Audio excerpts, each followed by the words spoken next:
당에서는 최근 한반도 정세에 대해서 어떻게 평가를 하고 계신지, 또 주변국과 관련한 외교 안보 정책에 대한 입장도 밝혀주시기 바랍니다.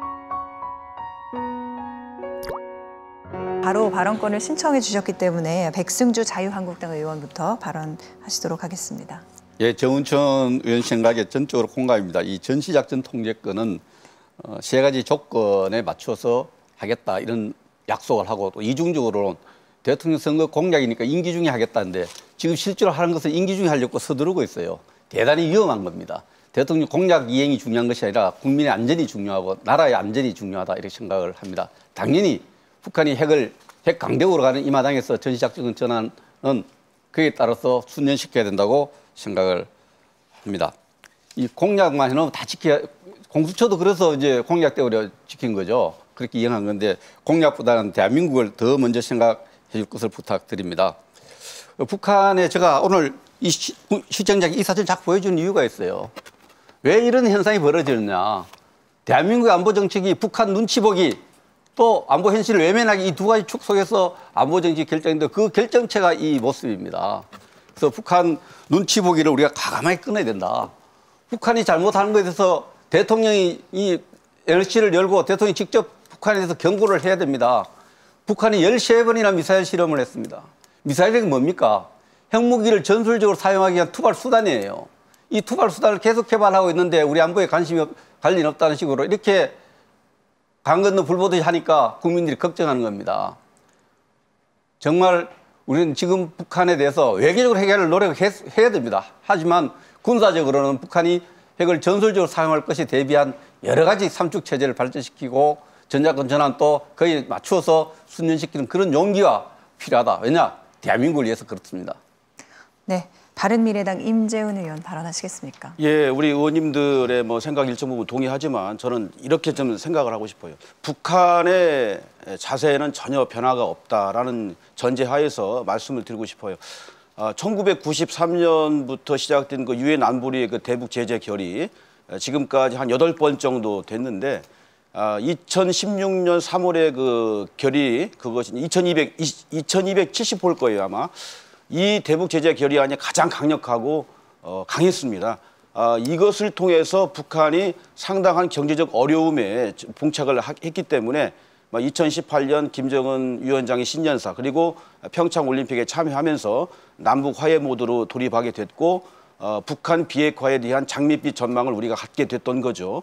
그런데 진행을 해오면서 보면은 전혀 그런 기미가 안 보이고 오히려 새로운 전략 무기를 개발한다든가 더더군다나 우리 대한민국 정부를 패싱하는 그런 어처구니 없는 일이 벌어지고 있죠. 그래서 우리 대한민국 정부만의 힘과 지혜만 가지고는 안 되기 때문에 그렇게 되면 오죽 좋겠습니까만은 안 되기 때문에 국제사회와의 협력, 공조 이런 것들이 굉장히 중요하다고 저는 판단을 하고 있어요.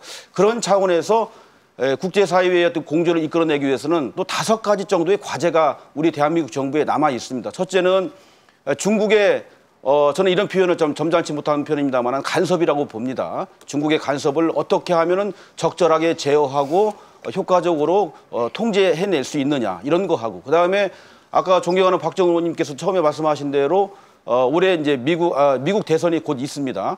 그렇게 되면은 아무래도 트럼프 행정부의 관심사가 미국 대선에 집중되기 때문에 대북 문제에 대해서는 아무래도 좀 더 멀어질 수가 있죠. 이런 것들을 어떻게 우리가 효율적으로 외교적으로 관리하느냐 문제. 그다음에 중동 정세를 들지 않을 수 없어요. 역시 미국의 관심이 한반도보다는 중동 쪽으로 이동하게 되면 굉장히 대북 문제 해결에 있어서 어려움에 봉착할 수가 있고요. 그다음에 네 번째는 아무래도 큰 직접적인 연관은 없다 할지라도 미중 무역 갈등 간과할 수 없는 부분이고 그리고 일본을 또한 5번째로 우리가 무시할 수 없습니다. 일본이 패싱 당하는 것에 대해서 굉장한 거부감과 초조감을 갖고 있기 때문에 어떻게든지 간에 이런 대북 문제에 대해서 본인들도 함께하고 끼어들고 싶은 마음이 있지 않겠어요? 그런 차원에서 본다면은 국제 정세를 잘 간파하고 잘 조정하고 그러면서 외교력을 통해서 북한의 비핵화를 이뤄내는 과제 이것이 우리 대한민국 정부 문재인 대통령에게 있다. 그리고 특별히 집권 여당 더불어민주당이 있다고 판단하기 때문에 북한 비핵화라는 확고한 전제하에서 아까도 말씀드린 대로 국제사회의 긴밀한 공조 협조, 소통 이런 것들이 굉장히 북한 비핵화의 첫걸음을 내딛는 그런 단계라고 저는 생각을 하기 때문에 그런 점들을 우리 정치권에서도 외면해서는 안 된다 판단을 하고 있습니다. 네, 바로 이어서 네, 새로운 보수당 정운천 의원 발언까지 시간을 전해주셨습니다. 많이 갖고 있기 때문에요. 그다음에 일본 문제 좀 짚어보겠습니다. 일본의 수출 규제, 지금 지소미아 이런 등등으로 지금 한일 관계가 최악의 상황이 됐습니다. 그런데 우리 대한민국에서 거기에 대한 대응책으로 지소미아 문제 수출 규제 때문에 소재 부품 장비 개발을 우리가 해보자. 그래서 그 길을 해보자고 정부에서 내년에 한 5조 원을 지원을 한다고 하는데 참 제가 이 실물적인 답답한 게 뭐냐면 일본은요 소재 부품 장비 그런 개발하는 R&D가 밤낮 없이 일할 수 있도록 노사 합의에 의해서 되어 있습니다. 우리는 주 52시간 제도가 묶여가지고 저녁 7시면 다 퇴근해야 돼요. 그래갖고 소재 부품 장비를 어떻게 개발하겠습니까? 그 실물 경제를 제일 잘 알고 있는 우리 박정우 의원님 꼭 그거를 일본과 우리가 경쟁해서 우리가 그 길을 하려고 하면 일본의 경쟁력 있는 그러한 R&D 부분부터 풀어줘야 된다고요.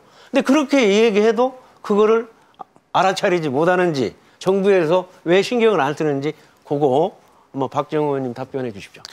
네, 더불어민주당 박정우 의원님 지금 1분 30초가량 남았는데 지금 쓰시겠습니까? R&D 분야에 대한 그 연구 시간에 대한 문제는 이미 당에서도 그리고 정부에서도 발표한 거로 알고 있고요. 그래서 그렇게 해결해 나간다는 말씀드리고 사실은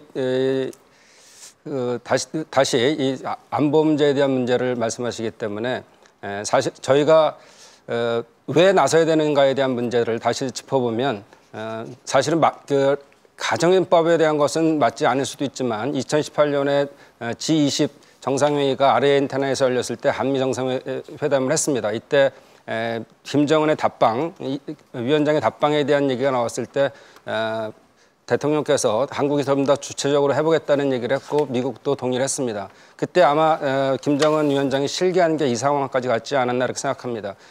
미국도 명분을 중요시했고 북한도 명분을 중요시했는데 이때 북한이 서울의 답방에서 그 본인들의 주장에 대한 얘기를 하고 이것을 미국과의 관계에서 풀어냈다면 이렇게 꼬인 상황은 되지 않았을 거라 생각합니다. 다시 말씀드리면 하노이 회담에서 영변 핵시설을 파기하겠다는 북한 측의 주장과 여기에 플러스 알파를 해야 된다는 미국 측의 주장이 있었죠. 그래서 그 협상이 결렬이 됐는데 앞으로 다시 북미 관계의 정상회담이 열린다면 이 의지가 다시 나올 겁니다. 그리고 이 비핵화의 정의가 뭐냐 그리고 또 로드맵을 이렇게 얘기할 텐데 이거에 있어서의 저희 생각은 바로 베타가 돼야 된다. 네. 지금 솔레이마니에 대한 군사적 작전을 정리해 했죠. 주시죠. 네네. 그래서 이것들을 해서 제재 완화와 체제 보장 이 두 가지를 베타로 제시하면 문제가 해결될 거라고 박정우 생각합니다. 의원님 시간 다 쓰셨습니다. 바로 이어서 김종대 정의당 의원님 발언권 드리겠습니다. 네. 오늘 자꾸 정운천 의원님 말씀에 토를 다는 것 같아 죄송합니다만은 이 일본을 이기는데 불리한 거는 52시간제나 최저임금제 문제가 아니고 제가 보기에는 중소기업 납품 단가 후려치기 또 전속 계약으로 대기업 줄 세우기 이런 식으로 해가지고 이 어떤 봉건제적인 경제 우파들이 자유시장 경제 좋아하는데 이거 자유시장 경제가 아니라 이런 식의 줄 세우는 봉건제적인 어떤 차별 경제 대기업 경제가 일본에 비해서 가장 취약한 어떤 경쟁력이라고 저는 생각하고 대기업 중심의 수직 계열화 체계도 같이 고민해야 되지 않을까 이 점에 대해서 제가 의견을 여쭙니다. 그리고 북한에 대해서 북한이 완전한 비핵화 이전에 어떤 경제 제재 완화도 안 된다. 이게 이제 미국식 사고거든요. 미국에서는 경제 제재를 신성시해요. 그래서 처벌, 징벌주의 만능이에요. 근데 북한은 일단은 핵실험장을 폐기했고 또 미군 유해도 송환했고 하면서 하노이 회담에 있어가지고 일부는 이행을 했다고 주장을 하고 있습니다. 그런데 미국은 아무것도 그에 대해서 반대급부라든가 어떤 행동 대 행동으로 보여준 성의는 없거든요.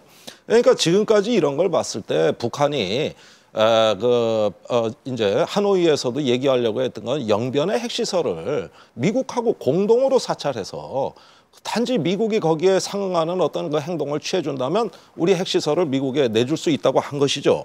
그러면은 행동 대 행동, 단계적이고 점진적인 접근법을 취하면 되는 거예요. 근데 미국식 사고는 일괄타결입니다. 모든 건 한 방에 끝내야 되고 모든 건 북한이 한꺼번에 비핵화를 해야 보상이 있다. 이렇게 하면은 협상이 안 되는 것이죠. 그래서 최근에 스티븐 비건 대표가 유연한 접근법을 다시 말하기 시작했습니다. 또 점진적 접근법을 미국의 야당인 민주당이 말하기 시작했어요. 그럼 약간의 생각만 바꾸면 되는 겁니다. 일단 단계를 잘게 쪼개서 조금씩 단계적으로 점진적으로 진행하는 이런 어떤 그 실용적 방안에 대해서 우리 그 정운천 의원이나 임재원 의원님 같은 경우 보수 정당에서 어떻게 생각하시는지 제가 여쭤봅니다. 네, 질문을 새로운 보수당 정운천, 바른미래당 임재원 의원께 주셨지만 또 발언권은 먼저 자유한국당 백승주 의원께서 신청을 하셨기 때문에 말씀하실 기회를 드리겠습니다. 예, 임재훈 의원님께 저 질문을 간단하게 드리겠습니다. 저는 미국과 북한이 한반도 운명을 단판 짓는 모습 아주 못마땅하게 생각합니다. 거기에 대해서 어떤 생각을 가지는지 하고 북한이 왜 13차례, 14차례 이렇게 미사일 실험을 계속 하는지 그 군사적 이유가 뭔지 임재훈 의원 생각을 좀 듣고 싶습니다. 예. 네, 바른미래당 임재훈 의원 발언하시죠. 예, 우리 존경하는 김종대 의원님과 백승주 의원님께서 동시에 질문을 하셨기 때문에 첫 번째는 우리 김종대 의원님의 말씀에 제가 반론을 제기하고 싶어요. 바른미래당은 보수 정당이 아닙니다. 중도 개혁 정당임을 분명하게 이 자리에 다시 한번 천명하는 바이고요. 백승주 의원님 질문에 대해서 답변을 드리겠습니다. 이 북한이 이제 우리 대한민국 정부에게 요구하는 게 딱 한 가지 있어요. 대화를 잘해서 북한 비핵화를 이끌어내자. 이거 아니고요. 미국을 설득해서 북한에 가해지고 있는 경제적 여러 가지 제재들을 완화해달라는 부탁 정도입니다. 대한민국 정부 역할은 그것밖에 없다라고 김정은 위원장은 사실상 협박을 하고 있어요. 그리고 패싱하고 있는 겁니다. 이런 상황에서 미국의 역할을 우리가 무시해서는 안 됩니다. 미국은 일관되게 대북 경제 제재를 가해가면서 북한의 변화를 이끌어내자 하는 거기 때문에 저는 미국의 정책이 저는 옳다고 봅니다. 그러지 않으면 아까 제가 말씀드린 대로 2016년도 3월 달에 유엔 안보리의 대북 제재 결의안 그것이 굉장히 강력했는데 그게 아니었으면 북한은 대화의 현장으로 나오질 않아요. 그렇기 때문에 미국의 그 방침, 정책 저는 지지합니다. 그런 차원에서 우리 대한민국 정부도 거기에 보조를 맞춰서 일방적이고 쌍방향이 아닌 식에서 북한의 그 제재를 완화한다든가 그렇게 해서는 북한의 비핵화를 이끌어내는데 굉장히 유용하다, 불가능하다 판단이 들어서 저는 제 원칙을 고수하고자 합니다. 네, 새로운 보수당 정운천 의원 답변 기회 드리겠습니다. 우리 김종대 의원님에 대해서 어느 정도 동의하면서 제가 드리는 건 딴 거 아니에요. 아까 국내 대기업과 소기업 간의 불균형을 고쳐야지요, 당연히. 제 얘기는 뭔 말이냐면 내년에 예산이 5조 원을 들여서 소재 부품 장비를 투자해가지고 그 길을 하겠다. 그것보다 못지않게 중요한 것이 지금 일본은 24시간을 마음껏 일할 수 있도록 노사 합의에 따라서 그 R&D를 할 수 있어요. 그것도 우리가 경쟁력이니까 중요하다는 말씀을 드린 거고요. 자, 시간이 없기 때문에 대한민국이 지금 우리 모두 발언에 제가 얘기했지만 지금 국가는 한미동맹의 기반으로 자유시장 경제, 자유민주주의로 이만큼 세계 최고의 나라를 만들어냈습니다. 우리나라가 지금 그렇게 붕황한 나라가 돼서 외국에 3조 2천억을 공여하는 원조국가가 됐습니다. 이런 자랑스러운 나라가 지금까지 달려왔는데 왜 자랑스러운 나라에 대한 기본은 갖춰가면서 보완을 하고 이렇게 해야 되는데 그거를 근본적으로 아예 그냥 바꾸려고 하니까 이런 엄청난 여러 가지 혼선이 일어나고 국민들이 불안해하고 있다는 겁니다. 우리가 최고의 나라를 만든 그 자부심을 다시 살려서 전 세계로 나가야 된다. 그렇게 강조하고 싶습니다. 네, 정운천 의원 정확하게 시간을 지켜주셨습니다. 지금 제일 시간이 많이 남아 있으신 게 백승주 의원, 자유한국당 백승주 의원이신데요. 네, 발언권 드리겠습니다. 예, 저는 대한민국 운명을 북한과 미국의 단판에 맡기는 것에 반대합니다. 그 70년대 이후에 우리 정부는 역대 보수 정부는 북미 회담보다는 3당국 회담, 남북미 회담 내지는 남북 회담을 좋아했고 남북 고위급 회담을 열어서 핵 문제도 핵 통제위원회를 구성할까지 합의했고 비핵화에도 합의한 적이 있습니다. 이제 남북 정상회담, 김정은이 기분 맞춰주는 회담 돼서는 안 됩니다. 당당하게 핵 폐기를 요구해야 됩니다. 핵 폐기와 동시에 남북 경협을 이야기해야 된다고 생각합니다. 저는 판문점 회담에서 트럼프와 김정은이 50분 이상 대화를 하고 우리 대통령은 옆방에서 기다리고 있는 모습이 너무나 측은해졌습니다. 비참하게 느껴졌습니다.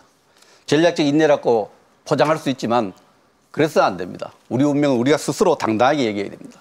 왜 남북 정상에서 북한 핵 문제를 얘기하지 않습니까? 왜 미국에 맡겨놓습니까? 이런 문제에서 남북 회담에 있어서 주도권을 가져야 한반도에서 유일한 합법 정부라는 정부의 정통수도 지켜내고 남북 회담을 여러 가지 측면에서 우리가 원하는 방향으로 끌고 갈 수 있다 이렇게 생각을 합니다. 네, 바른미래당 임재은 의원 발언권 신청해 주셨습니다. 예, 북한 핵 문제를 해결하기 위한 문재인 대통령의 진정성과 고뇌 모르는 바가 아니고 인정합니다. 그리고 현 정부와 더불어민주당의 가열찬 노력 인정합니다. 그렇지만 현실은 또 이게 아닙니다. 북한은 전혀 변화가 없습니다. 오히려 새로운 무기를 장착하면서 대북 국제사회를 향해서 압박을 하고 또 심지어는 협박을 하고 있는 상황에서 북한 비핵화가 굉장히 요원하다는 생각도 들게 합니다만은 어쨌든 우리가 인내하면서 국제사회와의 공조를 통해서 또 미국과의 긴밀한 협조를 통해서 북한 비핵화를 어떤 일이 있어도 이뤄내겠다는 그런 의지와 신념을 가지고 임하는 것이 좋겠다고 생각하고요. 이것은 여야가 따로 없습니다. 정치권이 따로 없습니다. 우리 국민 모두가 총화해서 이끌어내야 되는 역사적인 과제라고 판단이 되기 때문에 그런 마음을 가지고 우리가 임한다면은 못해낼 것도 없다 판단을 합니다. 네. 이번에는 또 정의당 김종대 의원 발언권 신청하셨네요. 예, 계속 의견이 다른 것 같지만 방금 임재훈 의원님 말씀엔 전적으로 찬성합니다. 또 우리가 당사자가 돼야 된다는 백 의원님 말씀에도 찬성하고요. 네. 그래서 문재인 대통령이 이번 신년사가 조금 더 결기를 보여준 배경이라고 저는 생각이 됩니다. 그럼 제가 이제 역설적으로 묻고 10초 싶은 게 남았습니다. 예, 압박과 제재로 과연 외교를 성공한 사례가 있는가? 지금 이란 사태 보십시오. 압박과 제재 외치고 있습니다. 위기로 가고 있습니다. 네, 북한이 그렇게 주시죠. 가서는 안 되지 않습니까? 시간이 다 됐습니다. 이제 임재훈 의원, 백승주 의원 두 분만 잔여 시간을 남겨두고 있으신데요. 어떤 분이 먼저 발언을... 네, 그러면 임재훈 의원 4초 쓰실 수 있습니다. 북한 비핵화는 피해갈 수 없습니다. 꼭 해야 됩니다. 감사합니다. 네, 시간 또 정확히 지켜주셨고요. 그리고 끝으로 자유한국당의 백승주 의원 발언권 드리겠습니다. 북한 정권 김정은을 있는 그대로 봐야 됩니다. 환상을 끼고 환상을 갖고 봐서는 안 됩니다. 계속 거짓말하고 있고 대한민국을 능멸하고 있지 않습니까? 지난 10일에도 북한은 트럼프 대통령이 친서를 가지고 우리 대통령 보고 설레발 치지 마라, 끼어들려고 하지 마라 이렇게 능멸하고 있는데 공개적으로 경고해야 된다고 생각합니다. 그것이 답입니다. 네, 정리해 주시죠. 네, 이로써 5분 모두 주어진 발언 시간을 다 쓰셨습니다. 아직 할 얘기가 많이 남아 있겠습니다만 첫 번째 주제에 대한 토론은 시간 관계상 여기까지 하고요. 바로 이어서 다음 주제로 넘어갑니다. 여러분께서는 지금 중앙선거방송 토론위원회가 주관하는 21대 국회의원 선거 1차 공직선거 정책토론회를 시청하고 계십니다.